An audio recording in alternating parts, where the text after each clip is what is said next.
La cybersécurité au menu de notre sujet de la semaine. Je vous présente mes invités tout de suite. Stéphane de Saint-Albin, bonjour. Bonjour. Bienvenue. Vous êtes le président de Rohde & Schwartz Cybersecurity France, vice-président d'Exatrust. Eric Bougnavat, bonjour. Bienvenue à vous aussi, directeur commercial associé de l'éditeur de logiciels français Jamespot. Marc Botorel, bienvenue à vous aussi, bonjour. Référent cybersécurité nationale de la CPME, la Confédération des petites et moyennes entreprises. Allez, on prend le temps de la présentation pour démarrer. Exatrust, c'est quoi Exatrust ? Exatrust, c'est une association, on est presque 70 entreprises françaises spécialisées dans la cybersécurité et le cloud de confiance. Ouais. Donc des éditeurs qui mettent en commun leur savoir-faire et leur expérience pour faire croître leur propre business ensemble, chasser en meute. Et puis aussi faire un travail d'influence sur le long terme auprès des autorités, qu'elles soient françaises ou européennes, pour que le contexte dans lequel on évolue, et notamment le principe d'une adhésion au principe de souveraineté, se développe dans notre pays et en Europe, parce qu'on en a bien besoin. Oui, effectivement, et on parlera notamment du cyberscore qui a été mis en place par le gouvernement. Rohde & Schwartz, c'est quoi votre spécialité en quelque sorte ? Nous, on est spécialisé dans la sécurisation des applications et des API. D'accord. Donc on intercepte, si vous voulez, toutes les attaques qui passent par les tuyaux d'Internet qui sont destinés à permettre aux gens d'accéder à des applications, que ce soit des applications web ou des applications mobiles. Voilà. Eric Bougnavat, Jamespot, en quelques mots. Bonjour, rebonjour. Alors, bonjour et enchanté. Jamespot, c'est assez simple, c'est une des solutions françaises qui fait partie justement du groupement Exatrust. Donc une des belles pépites, un des champions du logiciel qui permet aux entreprises privées, publiques et associatives de mieux travailler, mieux collaborer en ces temps de Covid où on a des personnes en télétravail, des personnes dans les bureaux. Notre produit peut faire de l'intranet, du réseau social entreprise, de l'animation de réunion avec un nouveau produit sorti récemment et également de la visio. Donc on regroupe, on centralise tout un tas d'applicatifs pour partager de l'information et faire avancer le business. Et donc vous êtes notamment au cœur des enjeux de cybersécurité liés au télétravail, au développement du télétravail. C'est un des enjeux auxquels vous êtes confrontés depuis 2 ans. Ah bah totalement. Ce que l'on voit, c'est qu'on a eu une explosion des clients avec justement une utilisation intense tous les jours de nos produits pour partager un document, pour chatter avec un collègue, pour faire une visioconférence. De l'information sensible transite sur nos plateformes. Donc on se doit, avec justement les partenaires d'Exatrust, de pouvoir s'occuper de toute la chaîne de valeur, la sécuriser. Donc sécuriser qui se connecte sur la plateforme, vérifier que c'est bien vous, qui vous connectiez à la plateforme, vérifier que vous ayez accès aux bonnes informations, aux bons documents, et après sécuriser tous les échanges que l'on a dans une visio, donc audio, image, un document, du texte, etc. etc. Marc Botorel, qu'est-ce que ça représente comme enjeu, la cybersécurité, pour les patrons de PME ? Tiens, peut-être je vais vous poser la question différemment. Est-ce qu'ils en étaient suffisamment conscients et est-ce que ce dont on vient de parler a accru la prise de conscience ? C'est une bonne question. Alors, les patrons de TPE-PME en sont conscients, mais pas assez encore aujourd'hui. La prise de conscience s'est accélérée au cours de la crise des 2 dernières années, puisque beaucoup d'entre eux ont été obligés de procéder à leur transformation digitale à marche forcée, ont été obligés de se mettre en télétravail, et on a surtout vu une explosion de la cybercriminalité depuis 2 ans. Donc la prise de conscience commence à se faire. Je dis bien commence, on est encore loin du compte. Quand vous dites commence, est-ce qu'on a des chiffres sur justement, alors moi j'ai trouvé que la plateforme cybermalveillance.gouv.fr, il y avait eu en 2020 près de 105 000 personnes qui étaient venues chercher de l'assistance. Donc c'est assez intéressant, c'est un premier indicateur. On est très impliqué là-dedans puisque la CPME est un des membres fondateurs du GIP, de cybermalveillance, et j'y participe beaucoup dans les groupes de travail. Je peux vous dire même qu'on a dépassé les 2 millions de demandes. Sur le site. Donc vous parlez du chiffre de l'année dernière, on vient de passer les 2 millions. Donc c'est vraiment exponentiel. Ce qui veut dire que l'info passe aussi, quoi. Voilà. Ça, c'est plutôt bon signe. Un autre point de mesure, si je peux me permettre, dans les communications qu'on fait régulièrement à la CPME, toutes les semaines, notre newsletter, eh bien, depuis 2 ans, les articles qui sont les plus cliqués, ce n'est pas les mesures gouvernementales ou les efforts syndicaux qu'on fait, c'est les articles sur la cybercriminalité et le cyber. Donc c'est vraiment significatif pour nous de l'intérêt qui est porté par les chefs d'entreprise. Stéphane de Saint-Albin, c'est une partie du travail d'Exatrust ? Absolument. Nous, notre travail, c'est de sécuriser tout le système d'information des entreprises, et quelle que soit leur taille. On a dans les membres des sociétés qui adressent les besoins des grands comptes, mais aussi des petites entreprises. Et de plus en plus, avec notamment l'explosion du télétravail et l'adoption du cloud qui vient un petit peu rebattre les cartes, notamment parce que le logiciel en mode SaaS, en mode Software as a Service, c'est quand même beaucoup plus pratique. Eh bien, il y a cette prise de conscience traduite par un choix qui est, est-ce que je vais vers la facilité qui est de choisir les outils, on va dire, standards du marché, qui sont fournis par Microsoft en particulier ou d'autres, les GAFAM, ou est-ce qu'au moment de ce choix, on s'oriente plus vers des solutions dans lesquelles on peut avoir une plus grande confiance. Des solutions qui sont certifiées par les autorités françaises, qui sont hébergées dans des clouds français et qui sont, pas soumis à l'extraterritorialité, pas facile à prononcer, du droit américain. On va dire les grandes oreilles de la NSA.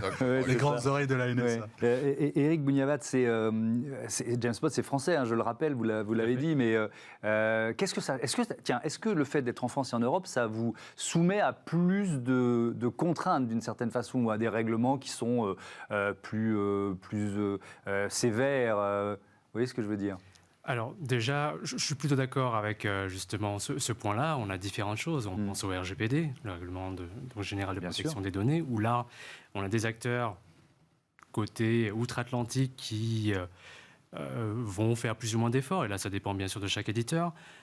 Si vous êtes un acteur logiciel français, vous devez prendre en compte justement cette dimension-là, ce que l'on a fait nous. On a donc une console RGPD dans la plateforme qui permet d'ajuster un certain nombre de choses. Donc on a fait du produit pour pouvoir être en respect par rapport à cela. Il y a aussi justement différentes directives, côté ANSSI, côté DINUM, où là on a la direction interministérielle du numérique qui dit Microsoft 365, attention, ce n'est pas compliant, ce n'est pas en règle avec ce qu'il faudrait faire à l'état de l'art, et donc du coup les structures publiques doivent regarder ailleurs. Et c'est pour ça que des groupements comme Exatrust sont intéressants en regroupant un catalogue des champions français, donc sociétés françaises, hébergement cloud français. On a justement notre cher président qui a parlé de relance économique, de dynamiser des filières. La filière industrielle informatique et logicielle en France, elle crée des emplois, elle est ultra dynamique, et donc clairement, il y a un coup à jouer là-dessus. Ouais, mais c'est pas trop tard, Stéphane de Saint-Albin, c'est-à-dire que les géants, ils sont déjà là, de Winner Takes It All, quoi. Donc, non, il n'est jamais trop tard. Pas trop tard. Quand il y a de la... Il y a des belles licornes. J'aime bien entendre ça. Et puis tout ça, c'est une question de volonté, de discernement et de volonté. Pour discerner, il faut comprendre le risque. Et le risque que j'évoquais là, sur l'extraterritorialité du droit américain devient un sujet que tout le monde intègre de plus en plus. Après, il faut traduire ça en actes. Et donc, pour les entreprises, c'est est-ce que je me pose la question du niveau de confiance que je peux faire en ces solutions ? Et pour l'État, pour les autorités européennes ou françaises, c'est est-ce que j'incite aussi l'achat de ces solutions en montrant l'exemple pour l'État et éventuellement en créant un contexte juridique qui facilite l'adoption des solutions souveraines. Quelques chiffres. 2018, 80% des entreprises constatent un incident de cybercriminalité. 2019, 90% constatent un incident, 43% étant des PME. En 2020, ce taux multiplié par 4. Le télétravail est devenu la source de 20% des incidents de cybercriminalité. Alors, il y a ce cyberscore qui a été annoncé, qui pourrait s'appliquer en 2023, lancé par le gouvernement. En quoi ça vous intéresse, ça ? Qu'est-ce qui va permettre de faire, en fait ? Moi, la façon dont je l'analyse, cette annonce, puisque je l'ai regardée, je pense que ça ne peut que redonner confiance dans l'économie numérique. Je m'explique. Ce matin, j'étais en discussion avec un gros cabinet de consulting en cyber, qui est en train de travailler sur une étude pour la CNIL. Et le problème que je vois aujourd'hui, c'est qu'on a bien évidemment poussé les entreprises à leur digitalisation, et les petites comme les grandes d'ailleurs, mais les grandes étaient déjà engagées dans ce processus. C'est plutôt les petites qui s'y sont mises plus rapidement qu'elles ne l'avaient prévu. Mais au travers de toute cette cybercriminalité, il y a une perte de confiance du consommateur aussi auprès d'Internet. Donc le fait de mettre un rating sur ces sites marchands va permettre de redonner confiance dans cette économie numérique. C'est comme ça que je le vois. Oui, ça fonctionnerait, parce qu'on n'y est pas encore un peu sur le modèle du Nutri-Score, Éric Bougnamat. Est-ce que finalement, ça peut être aussi un moyen de donner comment dire ça, un plus aux entreprises françaises qui pourraient se situer, parce que là, il s'agit d'évaluer les sites Internet en fonction de leur sécurisation. Est-ce que ça pourrait donner un plus, finalement, à des entreprises ou à des sites françaises, des sites de e-commerce, par exemple? Vous voyez ce que je veux dire? Oui, bien sûr. Je pense que tout ce qui va dans la direction de pouvoir mieux identifier les acteurs qui font bien les choses, ce sont des pistes à creuser, clairement. On parle de labels. Chez Exatrust, on a tenté justement de faire différentes choses et de parler avec le pouvoir public sur ces thématiques-là. Le cyberscore peut être une de ces solutions côté plateforme collaborative, parce que chez GameSpot, c'est ce que l'on fait. On a par exemple là le Secnum Cloud qui donc est lancé par l'ANSSI. C'est une manière de labelliser des solutions. L'ANSSI, c'est l'Agence nationale de la sécurité de l'information. Tout à fait. Et donc à partir de là, oui, ce sont des pistes intéressantes à creuser. Tout ce qui peut apporter une meilleure visibilité aux acteurs qui font bien les choses, clairement, c'est développer du business, parce que les pouvoirs publics, les organisations publiques et privées d'ailleurs, il n'y a pas que le public, vont pouvoir nous adresser leurs besoins et on pourra y répondre. Vous voyez, l'assurance maladie, plus de 100 000 personnes qui utilisent GameSpot tous les jours. On était sur un pilote, ça a été lancé et déployé à tout le monde suite à la Covid pour pouvoir justement permettre une meilleure communication à l'assurance maladie et ses agents qui en ont besoin pour bien faire les choses. Je sais que c'est difficile aujourd'hui. C'est un bel exemple. Et ça permet de répondre à la question de tout à l'heure. Non, ce n'est pas trop tard. Alors, je rebondirai, si tu me permets. Allez-y. Cette initiative qui est fort louable, c'est déjà quelque chose qu'on trouve de manière... on va dire dans les solutions existantes. On a un rating qui existe sur les sites internet au travers des fournisseurs de solutions antivirus, par exemple. Donc là, c'est plus une normalisation, avoir un socle commun plutôt que des initiatives privées.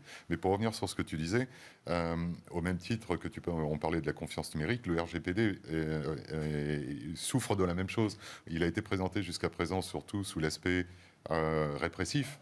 Les 2 ou 4% de chiffre d'affaires. On ne l'a pas présenté encore aujourd'hui de manière positive en disant vous pouvez vous prévaloir d'être conforme au RGPD et donc de préserver la confidentialité des données. Donc, je vous donne confiance en tant que site de confiance. Et on n'a pas assez insisté sur ce rôle du RGPD, du verre à moitié plein en quelque sorte. Alors si on parle d'innovation, quelles actions, quels leviers vous pouvez activer justement pour... On a toujours l'impression que c'est une course contre la montre avec ceux qui organisent ces attaques. C'est votre job.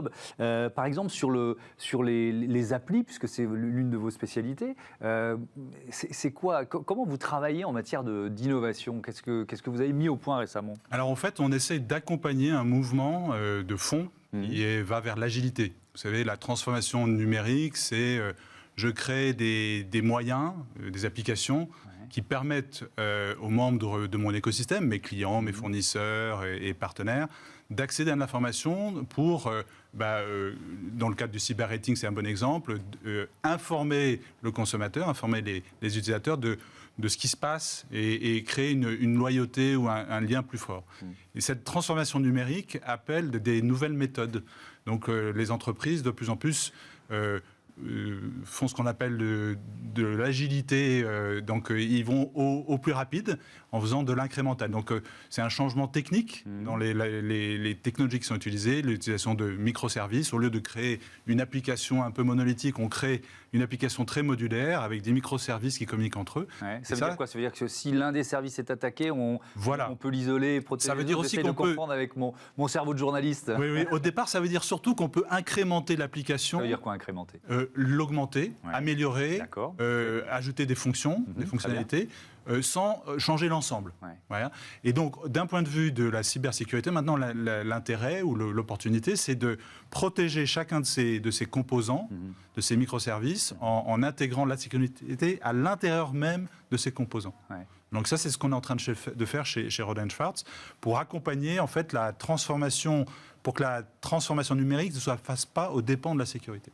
Éric Bougnavat, même question pour GameSpot. Moi, je parle de course de vitesse avec les pirates. D'ailleurs, c'est compliqué. Quand on pose cette question-là, je me dis, mais finalement, vous ne pouvez pas me répondre, parce que si vous avez une super innovation, il ne faut pas trop communiquer dessus, non? Vous voyez ce que je veux dire? Si, au contraire. Je pense que si. Ça permet de faire le pont, justement, avec ce que tu disais.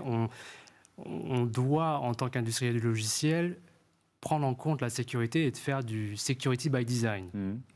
Pour pouvoir se dire que peu importe ce que l'on sort, là par exemple en décembre on a sorti une application d'animation de réunion pour rendre les animations les réunions plus efficaces avec génération automatique de compte rendu, réaction en temps réel, partage de documents sécurisés, ça s'appelle Diapason. Clairement oui, on a un intérêt commercial à pouvoir communiquer sur cette nouveauté et s'assurer, parce que c'est notre job, que c'est sécurisé pour pouvoir faire transiter ces informations, etc. Donc ça doit faire partie de notre ADN d'industriel du logiciel.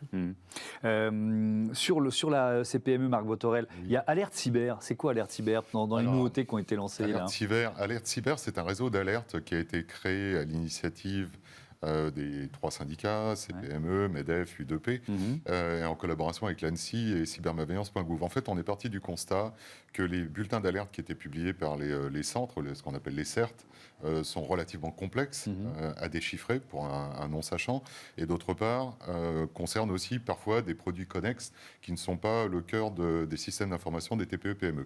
Donc on a mis en place ce réseau qui a été annoncé par Cédrico au mois de juillet, qui permet d'envoyer des alertes très rapidement sur les applications qui sont majoritairement utilisées par les TPE-PME et le mode d'emploi simplifié pour mettre en place le correctif nécessaire. Alors, on a voulu simplifier un bulletin d'alerte sur, je ne sais pas, les environnements Windows, pour ne pas en parler, qui sont majoritairement utilisés par les TPE-PME, pour qu'ils puissent très rapidement mettre le correctif en place. Je voudrais qu'on parle de la sensibilité de certains secteurs d'activité, Stéphane de Saint-Albin. Est-ce que, moi je vais penser... là encore, peut-être que c'est totalement daté, mais je vais penser à la défense, à l'aéronautique, au nucléaire. Est-ce qu'il y a des mesures spécifiques pour les entreprises de cybersécurité qui travaillent dans ces secteurs ? Il n'y a pas forcément de mesures spécifiques à un secteur. Par contre, il y a des niveaux de maturité qui, vous l'avez évoqué, ceux que vous avez évoqués, mais on peut rajouter la banque, etc., sont plus conscients, on va dire, des problèmes et ont peut-être investi depuis plus longtemps sur les sujets. Pour rebondir sur ce que tu disais, Marc, sur les PME, beaucoup n'ont pas forcément une dépendance ou un investissement très fort dans leur système d'information de manière historique. Et pour nous tous, le challenge ou l'opportunité aussi, c'est de les aider à faire ce qui doit être fait en simplifiant, en rendant la sécurité plus accessible aux décideurs et aussi en mode de réponse, parce que souvent, la question, c'est pas tellement, tout à l'heure vous évoquiez l'évolution des menaces, c'est pas tellement qui va se faire attaquer, c'est quand on va se faire attaquer. Si on s'est déjà fait attaquer. Et si on s'est déjà fait attaquer, on sera probablement face à une attaque un jour.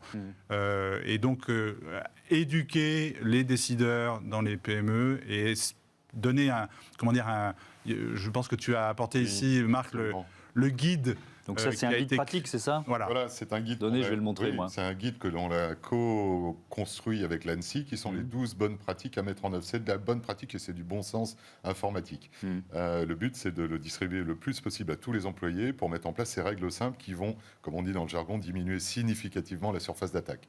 Les utilisateurs sont le premier rempart. S'ils ne sont pas éduqués, ils laissent passer les failles. C'est de la pédagogie.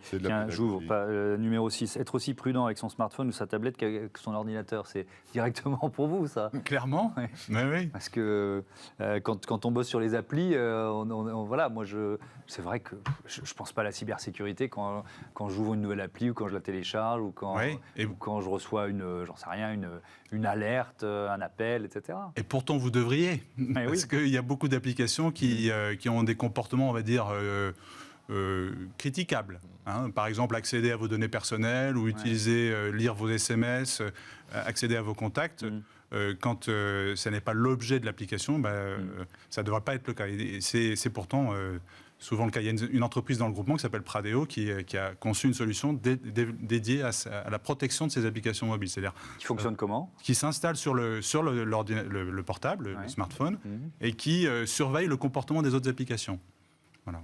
D'accord, c'est une sorte de vigie à l'intérieur de votre... On intègre de plus en plus la protection à l'intérieur du poste de travail, que ce soit, donc là j'ai évoqué le mobile, mais il y a aussi d'autres membres qui font ça au niveau des postes, des PC ou des laptops, etc.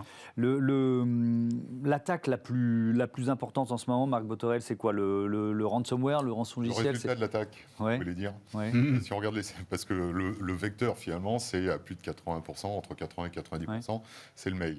C'est la messagerie. Il va transporter derrière une pièce attachée malveillante ou qui vous envoie sur un site internet malveillant pour récupérer vos informations ou vous infecter. Donc ça, c'est le vecteur. Le plus, effectivement, alors, ce qu'on retrouve dans les statistiques de cybermalveillance, c'est à la fois le ransomware, comme vous l'avez évoqué. J'ai encore eu une société victime ce matin au téléphone avant de venir. Et puis également ce qu'on appelle les faux ordres de virement, les faux VI.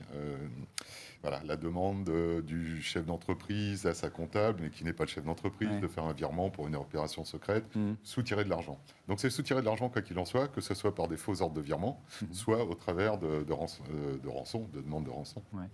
C'est de la cybercriminalité, il ne faut pas se tromper, c'est très très organisé tout ça. Et si je peux ajouter un point, il y a un risque aussi qui est très important et qui concerne la donnée personnelle.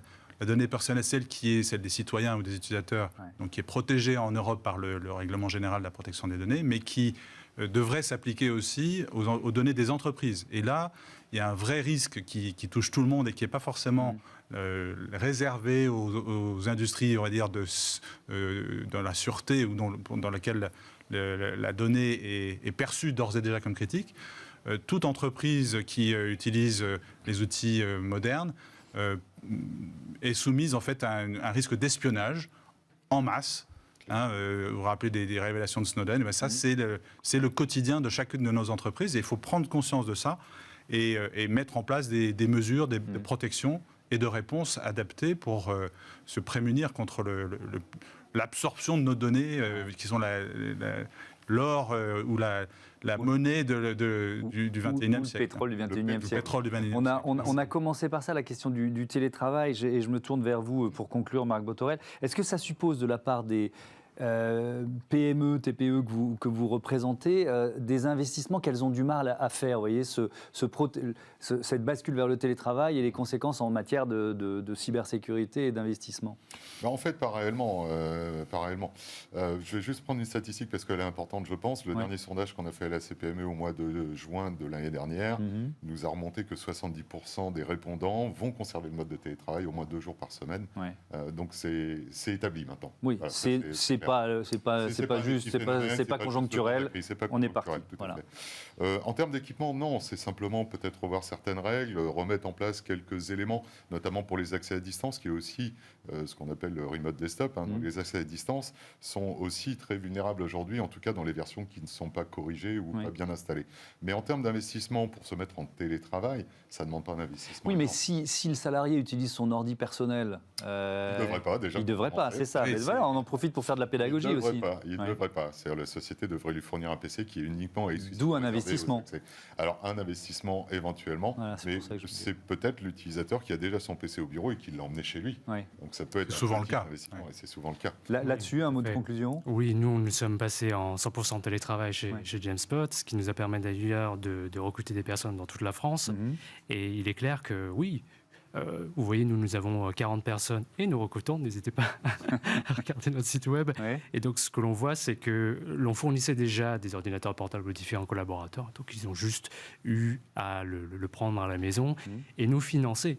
Il y a quand même un investissement, vous avez raison, le setup de télétravail avec un bureau digne de ce nom, un siège, etc.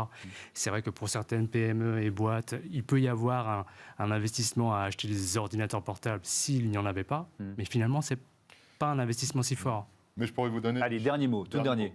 J'ai fait une petite simulation pour la Fédération française de l'assurance pour regarder justement quel était le coût de la cybersécurité d'une TPE de 10 personnes. J'ai pris des chiffres, 10 personnes, chiffre d'affaires d'1 million annuel, ce qui est à peu près représentatif. Si cette société part de rien et doit installer les couches anti-spam, antivirus, protection, sauvegarde est fondamentalement importante pour la résilience, sensibilisation des utilisateurs à l'année, cyberassurance pour le risque résiduel, ça correspond grosso modo à 1 jour de chiffre d'affaires. Est-ce que vous êtes prêt à mettre votre entreprise au péril pour un jour de chiffre d'affaires annuel? C'est une bonne conclusion. On termine là-dessus. Merci Excellente beaucoup conclusion. à tous les trois d'avoir participé à ce débat. On passe à Smart Connect tout de suite.